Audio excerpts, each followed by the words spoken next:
Bienvenue sur le podcast Shift You, un podcast pour vous aider à faire shifter votre conscience.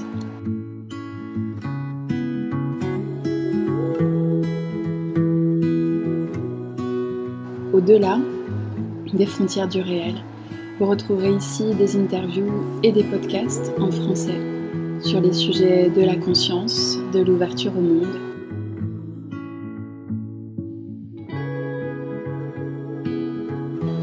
Shift You, c'est pour toutes les personnes en recherche de plus de sens et de plus de sacré. C'est un podcast qui remet les curseurs sur l'essentiel. Merci de votre écoute.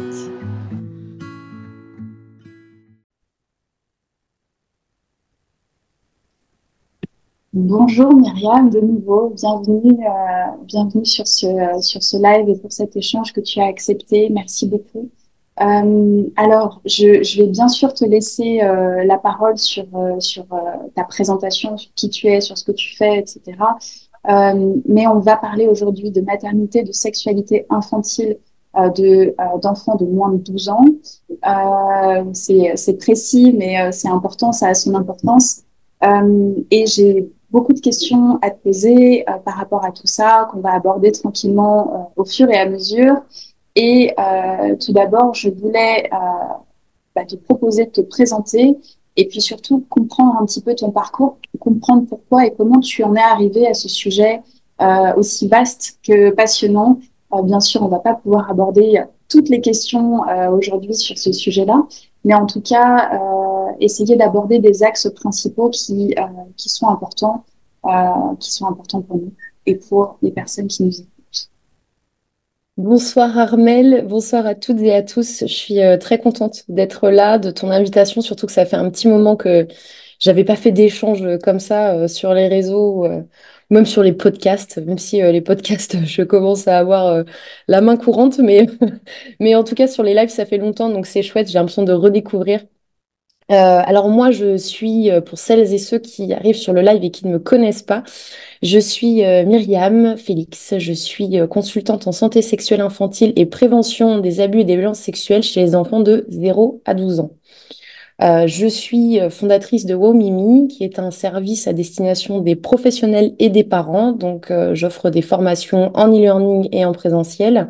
Je suis aussi, comment dire, une sorte, oui, de consultante en quelque sorte sur des problématiques que des parents rencontrent autour des comportements sexuels de leur enfant, des questionnements sur des violences sexuelles, voilà, tout ce qui tourne autour du psychodéveloppement sexuel et affectif de l'enfant de moins de 12 ans. Cet été, j'ai créé l'IFACI, qui est l'Institut français d'accompagnement pour la santé sexuelle infantile. Et le but avec l'IFACI, c'est de pouvoir proposer des formations aux professionnels et aux non-professionnels, parce qu'aujourd'hui, sur cette thématique-là, il y a très peu de choses. C'est compliqué puisqu'en fait, il y a un gros amalgame entre la sexualité de l'adulte et celle de l'enfant. Et en fait, cet amalgame il crée des gros soucis, notamment la...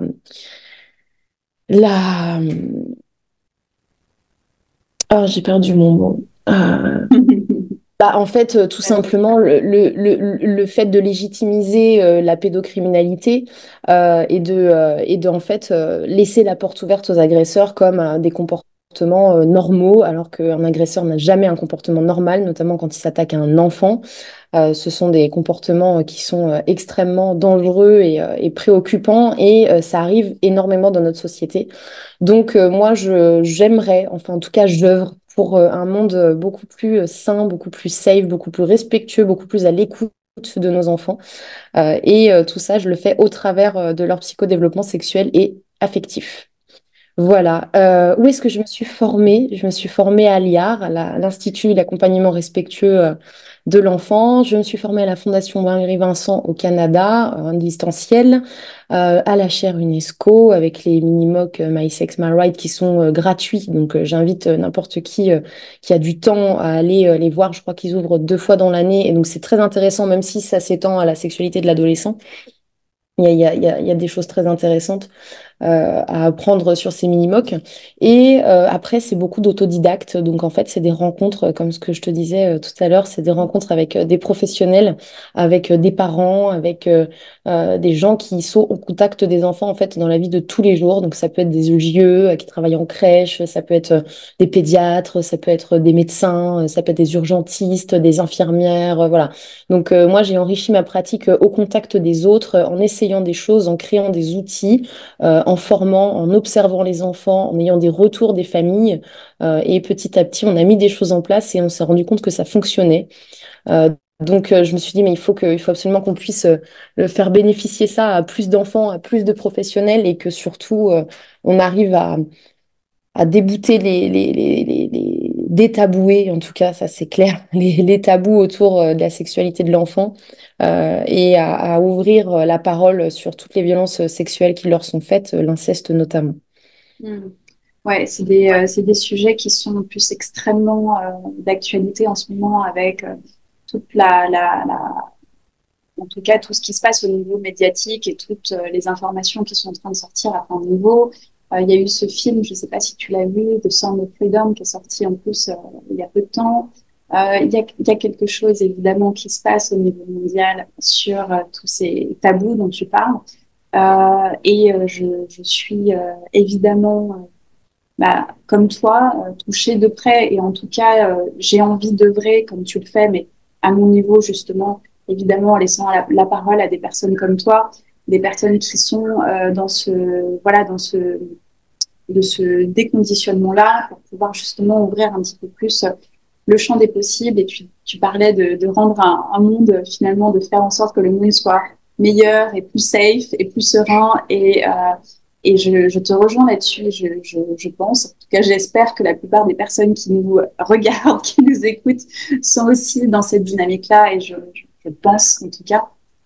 Et ça, évidemment, c'est un sujet qui peut être un peu touchy, qui peut être un petit peu délicat, qui peut être un petit peu difficile à aborder. Notamment, tu disais que la sexualité peut être sujette à beaucoup de confusion entre la Mm. sexualité des adultes et la sexualité des enfants.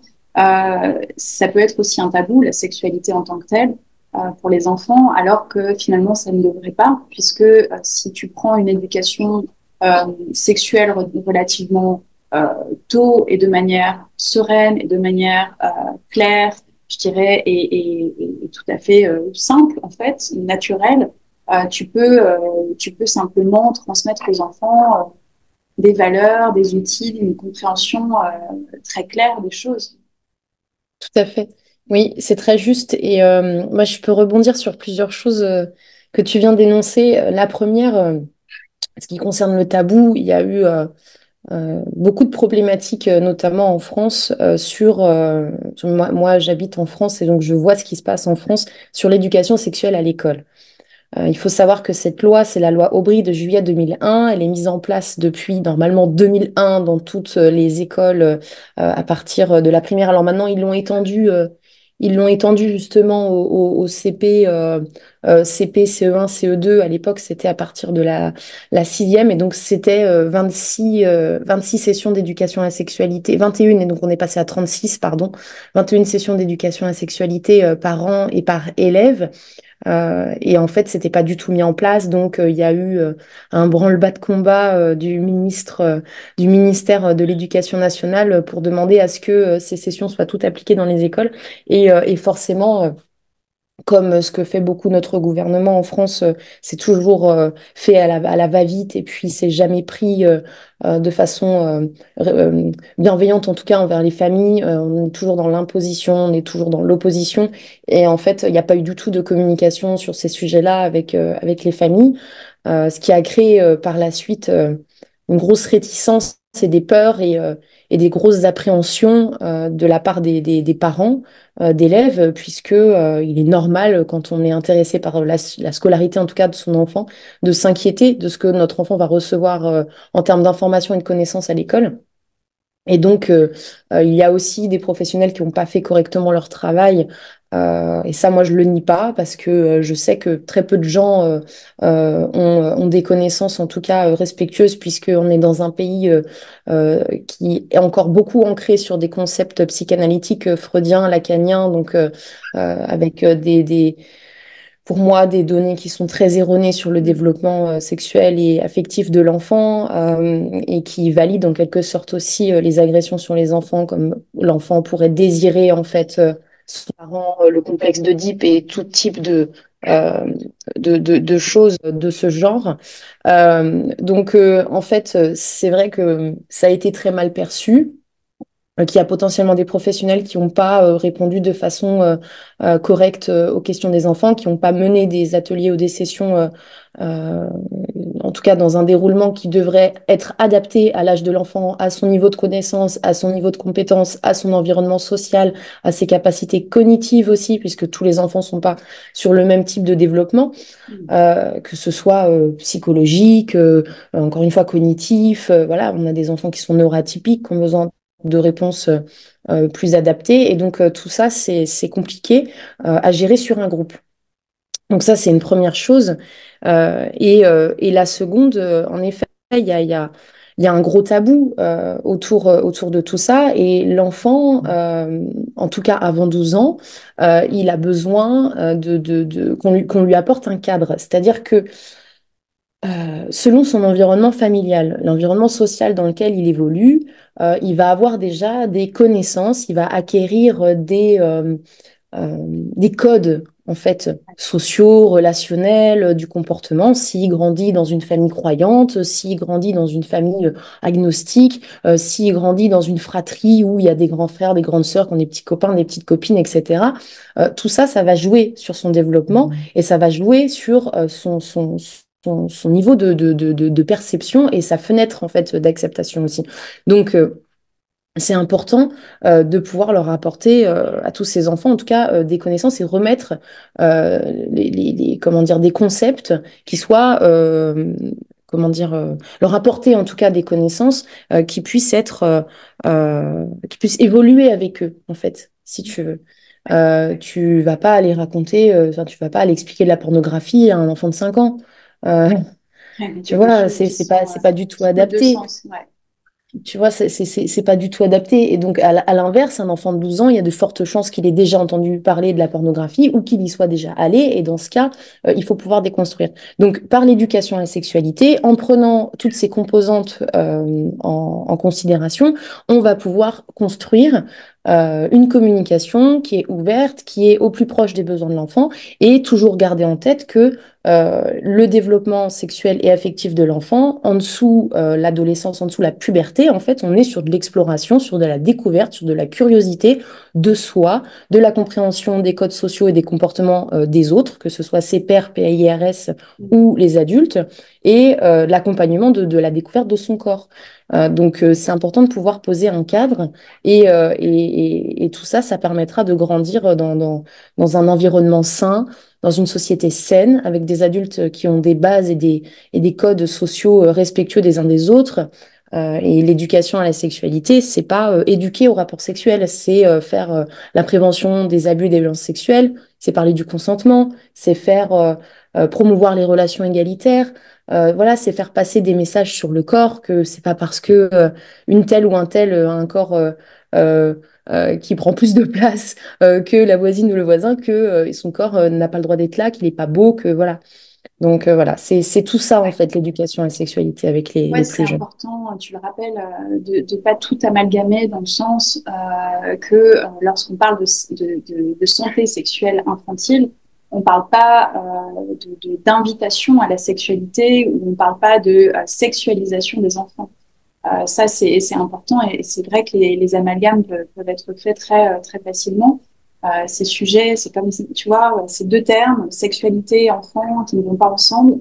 Alors que justement, tu le rappelles, la prévention, la connaissance, le fait d'éduquer correctement, le fait de donner des cadres, encore une fois, de donner un cadre à nos enfants, c'est valable pour évidemment l'éducation sexuelle, mais pas que. Ça leur permet de s'épanouir pleinement à chaque âge, à chaque besoin dans leur vie et d'avoir finalement une connaissance qui est importante pour eux. Et comme tu le disais aussi, bien sûr, on ne va pas apprendre les mêmes choses à un enfant de 2 ans, de 5 ans, de 12 ans, mais voilà, d'y aller pas à pas. Et aussi, je pense, j'imagine, dans ta conception des choses, de répondre aussi aux questions de son enfant. Mm. Oui, oui, parce que en fait, il faut bien se dire qu'un enfant, quand il a une question, quelle que soit la question, en fait, qu'on pense qu'elle n'est pas adaptée, Mm. on peut très bien se dire, en fait, je te donne un exemple. Tu es dans un repas.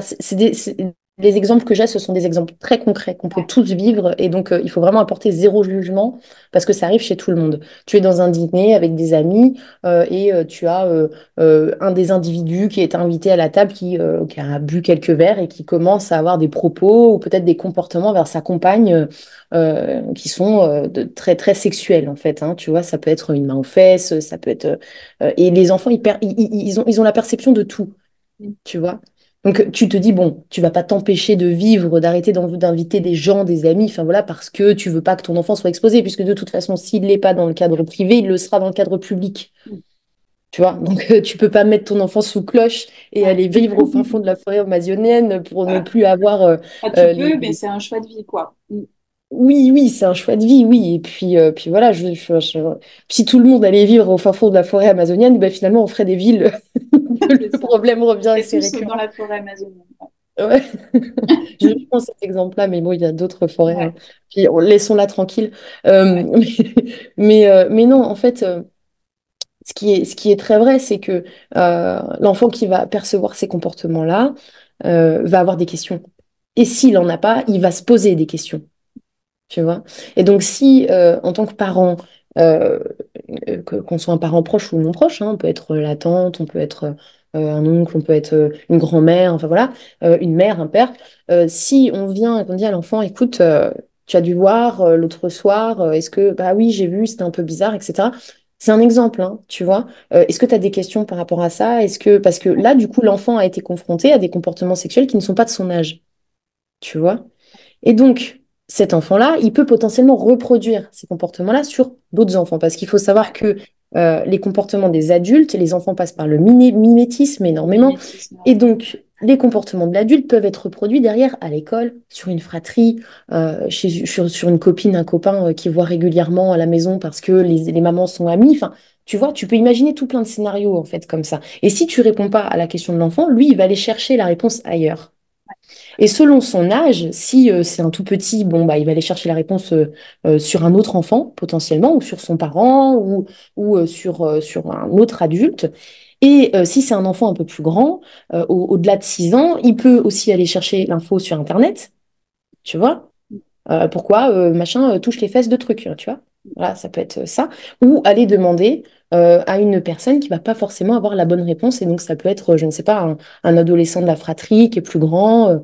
Et donc, on va lui apporter une réponse totalement erronée et pas du tout respectueuse de son développement et de son stade, en tout cas, de connaissance et son niveau de connaissance.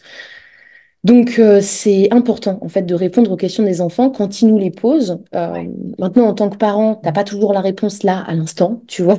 ouais. Tu peux pas l'inventer. Donc, dans ce cas, ce qu'il faut dire à l'enfant, c'est, j'ai entendu ta question. Merci beaucoup, de me faire confiance, de me la poser. Je trouve ça génial que tu me la poses. Ça veut dire que tu montres ta confiance. C'est une question très intéressante. Mais là, tout de suite, j'ai pas la réponse. Ce que je te propose, c'est que je la cherche dans la journée ou voilà, enfin, selon Voilà. l'âge de l'enfant, tu vas adapter et je te la donne avant d'aller au lit ou je te la donne demain matin. Mais au moins, on apporte une réponse qui est positive. Ouais, Maintenant, c'est pas facile quand t'es parent et que t'as pas vécu cette communication-là avec tes ouais, parents ou bien alors sûr. qu'on t'a juste parlé de la pilule, quoi. Tu Ouais, vois? bien sûr. Et Pas ça, évident. c'est super important, effectivement, de répondre aux questions de son enfant. Et comme tu dis, même si on l'a pas, voilà, de proposer de répondre un peu plus tard. Est-ce qu'il y a des signes, est-ce qu'il y aurait des signes justement d'un enfant qui n'aurait pas de réponse et qui n'oserait pas la demander? Est-ce que tu as pu recenser, observer des signes chez les enfants qui se posent beaucoup de questions, qui n'ont pas de réponse à la question, où il y a un certain mal-être ou quelque chose? Est-ce qu'il y a un pattern un peu récurrent chez des enfants comme ça? Oui, oui, oui, tu en as. Tu en as, c'est-à-dire que Chez certains enfants, ça va passer totalement inaperçu, c'est-à-dire que Mm. ça va, ils vont passer à autre chose et si, si ça revient, à un moment, ils vont se poser des questions ou peut-être que c'est tout simplement pas perceptible à leur âge et donc Ouais, voilà, ils vont pas avoir de réaction spécifique. Donc ça, c'est des choses qui arrivent. Et après, tu as des enfants qui, eux, vont enclencher des mécanismes de réponse à leurs besoins. Et donc, leur réponse à leurs besoins, c'est un besoin de compréhension. Tous les comportements des enfants sont motivés par un besoin. Ça, et ce que ça concerne la sexualité ou la motricité ou le langage ou les besoins physio, tous les comportements de l'enfant sont motivés sont par un besoin. associés aux mêmes Et besoins. il faut comprendre le besoin qu'il y a derrière.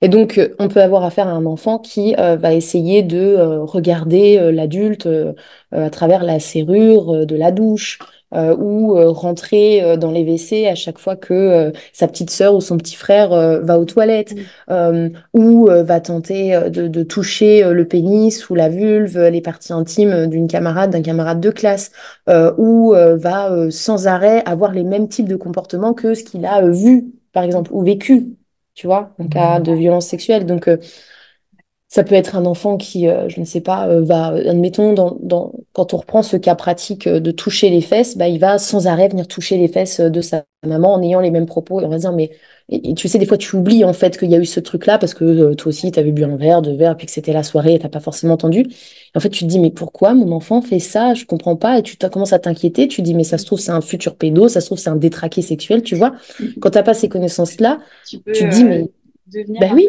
un peu parano. Ouais. Mm. c'est ça. Alors Ouais. qu'en fait, le comportement, c'est simple, un C'est un comportement besoin de sexuel, réponse. Ouais. c'est ça. Et quand le comportement sexuel est jugé inadapté par rapport à l'âge de l'enfant, c'est que soit il a vu, soit il a vécu, soit il a visionné, soit il a entendu, mais dans tous les cas, c'est quelque chose qu'il a vécu, en fait. Ouais. Et donc, il faut le comprendre. Et ça peut arriver aussi à l'école. C'est pour ça que l'éducation sexuelle à l'école, c'est important, parce que ça permet de poser un cadre, si tu veux, sur le collectif, tu vois? Ouais. Complètement. Non, c'est super important, super intéressant parce que du coup, effectivement, ça te permet en tant que parent de rebondir très rapidement. Si tu vois un comportement, comme tu dis, qu'on jugerait un petit peu inhabituel, bah, de directement, je dirais, sauter sur l'occasion et vous poser la question et de dire, est-ce que il y a quelque chose que tu as vu, entendu, vécu, dont tu Mm. aimerais qu'on parle, qui est, voilà, qui est un petit peu délicat ou que tu n'arrives pas à exprimer? Est-ce que je peux t'aider à l'exprimer ou à trouver C'est des ça. réponses, etc. Ouais. Ça me semble aussi essentiel parce qu'il y a tellement de choses qui peuvent passer inaperçues et c'est souvent le cas lorsqu'on parle effectivement de violences sexuelles, d'inceste, etc. C'est que ça peut passer aperçu pendant des mois, des années, Oui. être refoulé. Pour beaucoup, il y a aussi des victimes de ces choses-là qui retrouvent la mémoire même des années plus tard, tellement ça a été enfoui. Et dans ces cas-là, c'est vrai que ça passe totalement inaperçu pour toute la famille, pour voilà, Mm. et ça peut être effectivement le cas de figure le pire, je dirais, de vivre toutes ces années avec ça et de se rendre compte qu'il y avait ce trauma qui était là.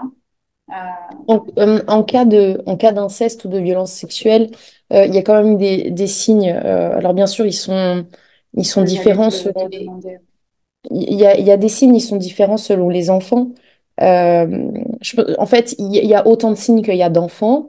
À partir du moment où on connaît son enfant, ça peut être de l'énurésie, un enfant qui se remet à faire pipi au lit.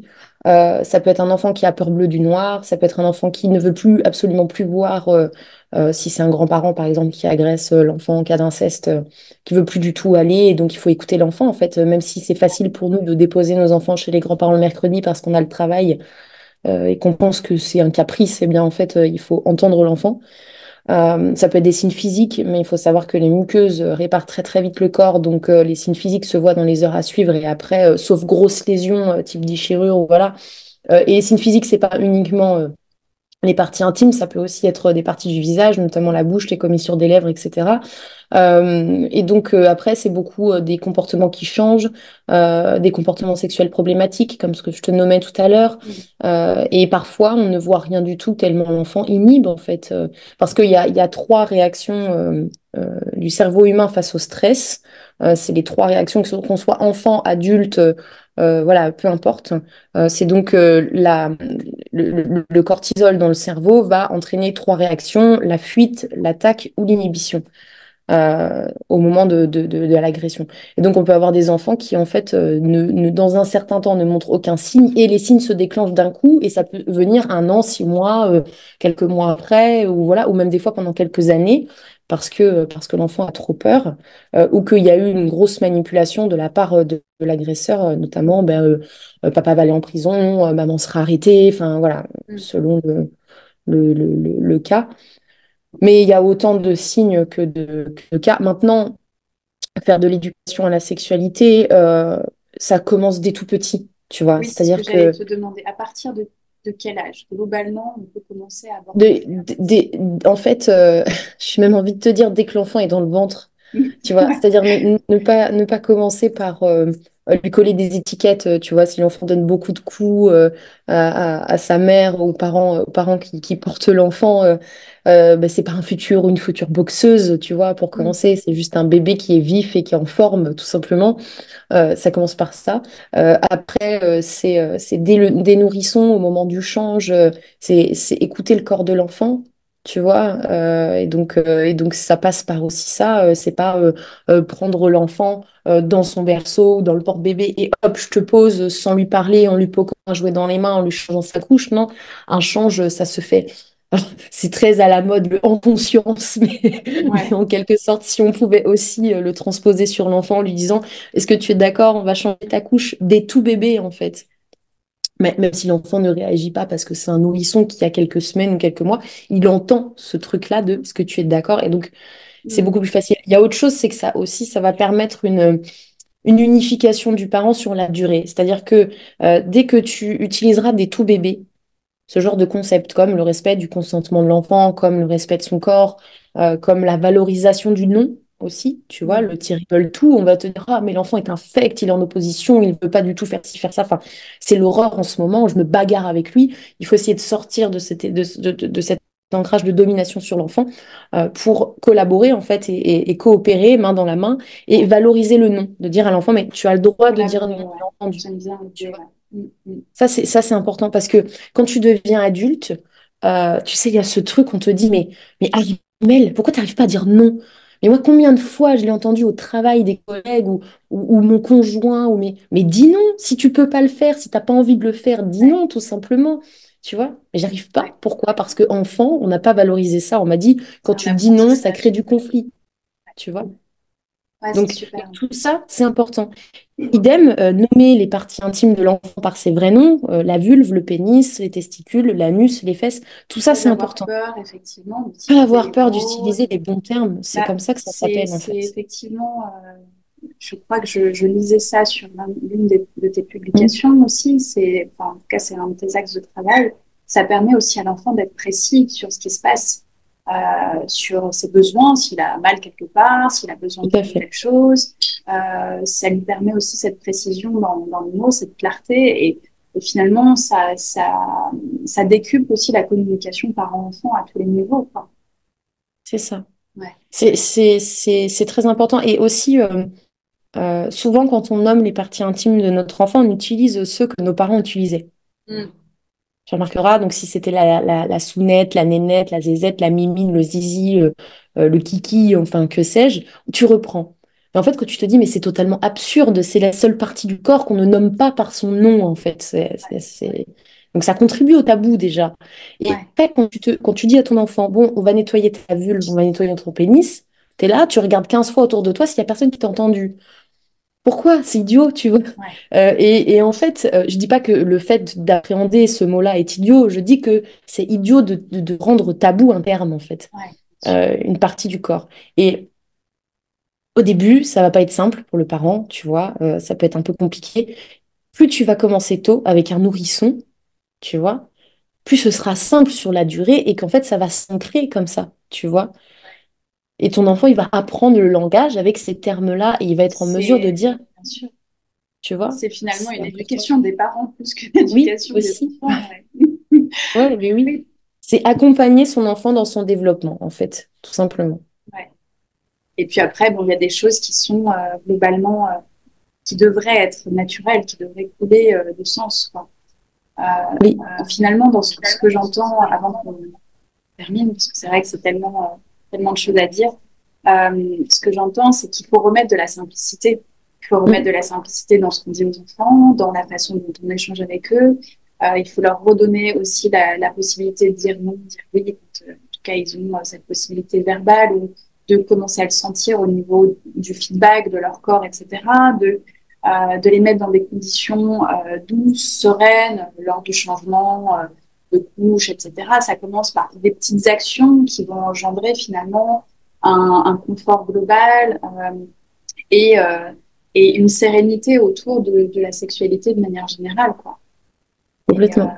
en tout cas, ce que j'entends dans ce que tu nous dis, c'est simplicité finalement. Simplicité, utiliser les bons termes, parler simplement à son enfant, clarté, simplicité et revenir à des bases fondamentales, quoi, tout simplement. Mm. C'est ça. Utiliser le mimétisme aussi, avoir un comportement, euh, pardon, avoir un comportement, pardon, irréprochable envers son enfant, tu vois. Tu peux pas lui expliquer que euh, voilà, toi, tu as le droit de lui faire des bisous sur les parties intimes ou sur la bouche, voilà, et qu'en fait, personne d'autre a le droit de le faire. Tu vois, il y a une sorte de dissonance. Oui, mais moi, je suis ta mère. Bah oui, mais quand on sait que dans 97% des cas, l'enfant connaît son agresseur, Mm. du coup, il peut se dire, ah bah oui, mais ça va, c'est mon oncle. Ah bah oui, mais ça va, c'est ma belle-sœur. Enfin, tu vois, ou voilà, donc. Bien sûr. Ouais. C'est pas, ça remet en question beaucoup de pratiques qui sont très ancrées et voilà. Et c'est pas évident hein, la remise en question, mais tout est possible à tout âge, que ce soit avec un nourrisson ou un enfant plus grand. En fait, on a le droit de Bien dire, sûr. écoute, je ne savais pas, je me suis trompée.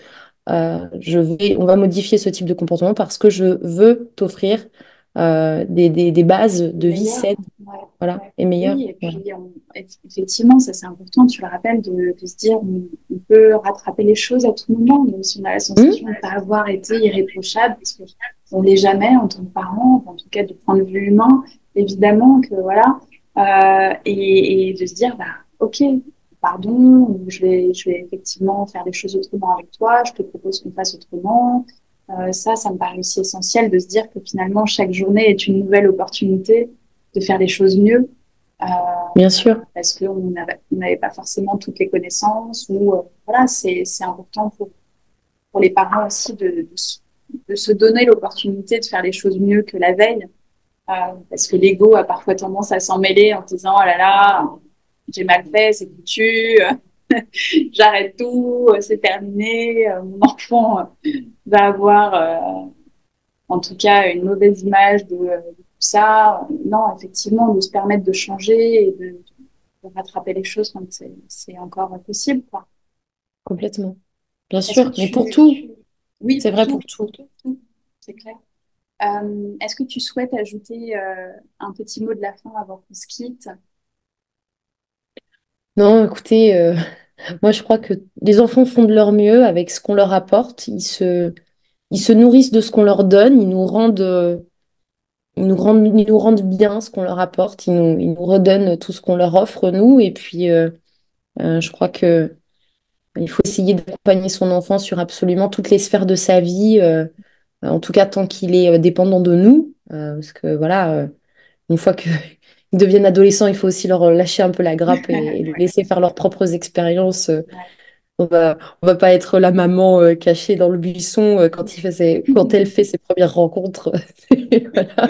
Mais en tout cas, c'est être confiant dès l'enfance et dès la petite enfance, apporter ce socle solide et respectueux à l'enfant pour justement lui permettre de pouvoir avoir une sexualité plus tard épanouie et s'éveiller de façon saine, en fait. Ouais, ça, c'est Voilà, super important. Génial. Merci infiniment, Myriam. Si on veut travailler avec toi, je c'est t'en prie. plutôt par tes réseaux qu'on te trouve, par ton site internet. Oui, mes À réseaux, mon distance. site internet, l'IFACI, j'ai l'IFACI.com, https /IFACI.com, le site de Wowmimi aussi, et puis sinon par mail, tout simplement. Mais oui, en effet, beaucoup par les réseaux, beaucoup. Personnes qui souhaiteraient Absolument. travailler avec toi ou se former aussi parce que tu fais de la formation, ça peut être très Oui, intéressant aussi. ouais, ouais. Et que voilà, moi, je suis très ouverte au dialogue, je réponds à tout le monde. J'ai une communauté avec laquelle je suis très proche parce que parce que je crois que c'est important, on est des humains et puis j'aime bien faire des rencontres. Donc, n'hésitez pas à m'écrire si vous avez des questions, s'il y a des choses qui vous ont interpellé, si ça a réveillé en vous des questionnements, je suis là pour y répondre. Super. Merci infiniment. Merci à toi, Armel. Merci Je vous beaucoup. remercie.